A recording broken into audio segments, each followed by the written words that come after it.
L'objectif de ce message est de vous présenter les formations STAPS et les différentes formations au métier du sport.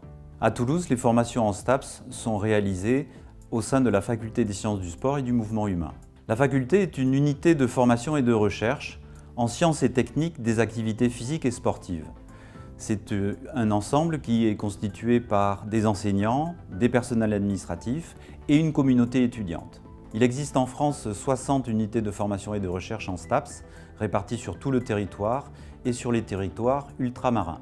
À Toulouse, nous accueillons environ 2100 étudiants par an, répartis en 4 filières de formation qui appartiennent à des départements. Département éducation motricité, pour former des professeurs d'éducation physique et sportive, département activité physique adaptée et santé, pour former des personnels spécialisé dans l'utilisation de l'activité physique sur la prévention de la santé, un département management du sport pour tout ce qui concerne l'organisation du sport en France et l'organisation d'événements sportifs, et enfin un département entraînement sportif qui prépare au métier de la préparation physique et de l'entraînement. À cela s'ajoute un pôle de formation spécifique au métier de la forme. Pour les métiers de la forme, il y a une formation en DUST et également une formation en licence professionnelle. Concernant la recherche, elle est réalisée dans 80 unités de recherche en France qui concernent des travaux sur les sciences humaines et sociales et sur les sciences expérimentales. À Toulouse, les travaux de recherche sont réalisés dans 7 unités de recherche différentes qui appartiennent aux 3 universités du site, Université de Toulouse Paul Sabatier, Université Jean Jaurès et Université Capitole. En plus de cela, à Toulouse, on a une collaboration très forte avec le CREPS, le Centre régional d'expertise sur la performance sportive, où on a installé un centre d'appui et d'analyse de la performance sportive dans le but de réaliser un accompagnement scientifique de la très haute performance en vue des Jeux Olympiques de Paris 2024. 6 pôles d'entraînement sont concernés par 14 programmes de recherche appliquée. Les débouchés et les secteurs d'emploi issus des formations STAPS sont nombreux. Ils concernent à la fois l'enseignement, la compétition, la santé, le management, la fabrication du matériel sportif, mais également sa vente. En rentrant en STAPS à Toulouse, à partir de la 2e année, vous allez pouvoir rentrer dans une filière de formation, une des 5 possibilités de formation qui correspondent au département dont j'ai déjà parlé, donc le département entraînement sportif, le département activité physique adaptée, le département management du sport et le département éducation et motricité. À cela s'ajoute le pôle universitaire de la forme pour les formations courtes en DUST et licence professionnelle. En intégrant la licence 1 STAPS, vous rentrez dans une formation aux sciences du sport. Ce n'est pas une formation à l'intervention obligatoirement, mais c'est réellement une formation qui est orientée vers l'étude du sport par les sciences. Le sport n'est pas une science, le sport c'est un objet d'étude que l'on peut aborder de multiples façons, soit par les sciences humaines et sociales, soit par l'histoire, soit par la biologie, soit par la biomécanique, soit par les neurosciences. Donc vous avez devant vous un lanceur de javelot qui a été filmé en 1903 par Demeny à Paris. Donc c'est une des premières fois où on décomposait un geste sportif pour essayer de comprendre comment il était réalisé. Donc une partie des études, dès l'entrée en L1, c'est de comprendre comment on réalise un geste. Et pour pouvoir comprendre comment on réalise un geste, il faut que l'on ait une idée de la façon dont l'appareil locomoteur est constitué, comment il évolue au cours de la croissance, comment les différentes parties de l'appareil locomoteur sont utilisées d'un point de vue mécanique. Il faut également savoir quels sont les moyens de contrôle de la mise en jeu de cet appareil locomoteur et les mécanismes d'apprentissage. Pourquoi on lance un javelot? Est-ce que les intentions sont les mêmes pour un lanceur de javelot actuel qui cherche à aller faire la performance sportive la plus importante? Est-ce que c'est la même que celle de quelqu'un qui était dans la savane il y a quelques milliers d'années pour essayer de défendre sa vie et sa survie? Donc c'est complètement différent, ce qui veut dire qu'il y a une nécessité de comprendre l'histoire et l'anthropologie du geste sportif. Qu'est-ce qui fait qu'on lance le javelot et pourquoi on le fait? Ensuite, il y a également un certain nombre de connaissances qui sont liées à la psychologie du sportif. Est-ce que les traits de personnalité d'un pilier en rugby sont les mêmes que ceux d'une danseuse classique?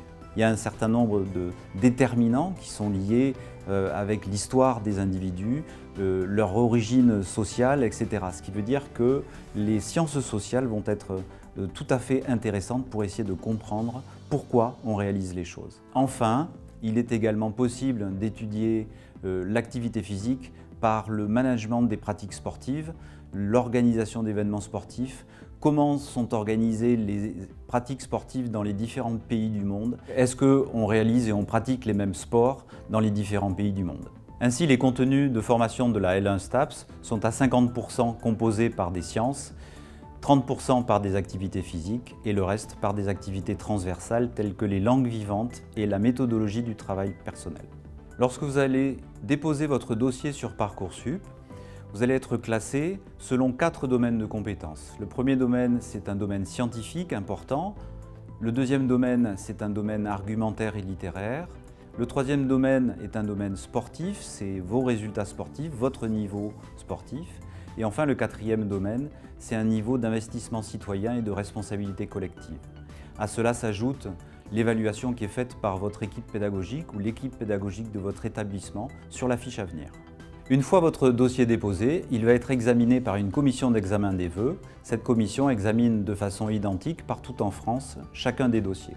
J'attire votre attention sur le fait que toute fausse déclaration va amener un déclassement de votre dossier. Donc toutes les attestations que vous faites faire doivent être sincères.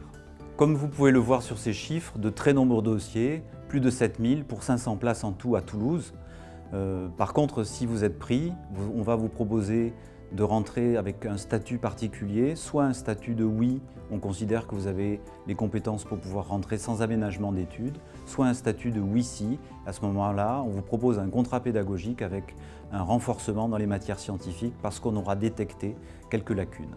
J'attire également votre attention sur le fait qu'à Toulouse, les étudiants qui s'inscrivent en LAS ne peuvent pas prétendre à intégrer et préparer l'école de kinésithérapie. Seuls les étudiants inscrits en STAPS classique auront la possibilité de prétendre à rentrer en école de kinésithérapie.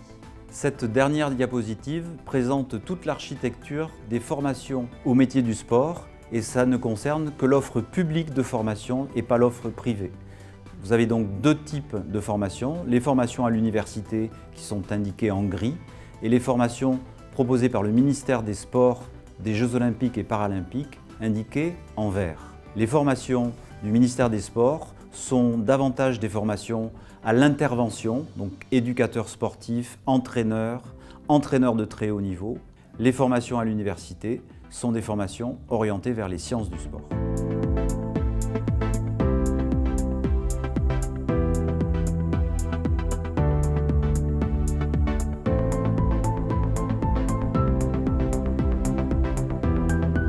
Ce qui est intéressant avec la filière entraînement sportif, c'est que dès la deuxième année, on différencie nos cours avec un bloc théorique et un bloc pratique. Le bloc pratique nous permet directement d'être dans le monde du travail, d'intervenir sur des structures où on va entraîner et encadrer. Pour le bloc théorique, c'est des compétences et des connaissances qu'on acquiert, qu'on peut directement retranscrire sur le monde pro.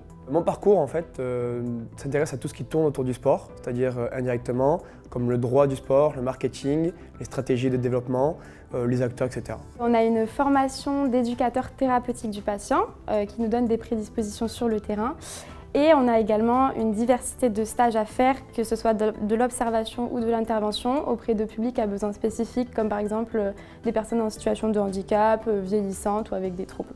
Pour moi, ce qui m'intéresse le plus, ce sont les enseignements concrets, donc notamment quand je suis en stage, car c'est là que je vois vraiment le métier de professeur de PS, ainsi que lorsqu'on analyse les différentes motricités dans les différentes activités physiques et sportives. Ce qui m'intéresse, c'est pouvoir avoir le choix au cours de l'année de choisir entre la médecine ou bien la licence, donc le STAPS. Fin mars, nous allons passer un concours de santé, ainsi que fin mai. À la clé de ces deux concours, nous saurons si on est bien classé et si, admettons, je suis dans le classement, je pourrai poursuivre mes études en médecine.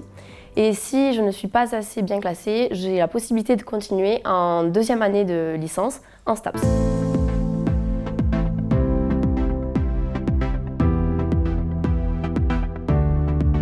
Du coup, étant en troisième année, spécialité entraînement sportif et MNS pour devenir maître nageur sauveteur, j'aimerais du coup, grâce à ce diplôme-là, pouvoir entraîner en club de natation. Et ce qui est intéressant avec la filière STAPS, c'est que derrière, soit avec le master, soit avec le fait de refaire une double licence, on peut avoir plusieurs cartes professionnelles, d'où faire de la prépa physique et d'autres domaines, toujours dans le sport. Ce serait d'évoluer dans l'entreprise dans laquelle je suis actuellement en CDI étudiant, donc chez Red Bull, pour finir dans le marketing sportif et l'événementiel.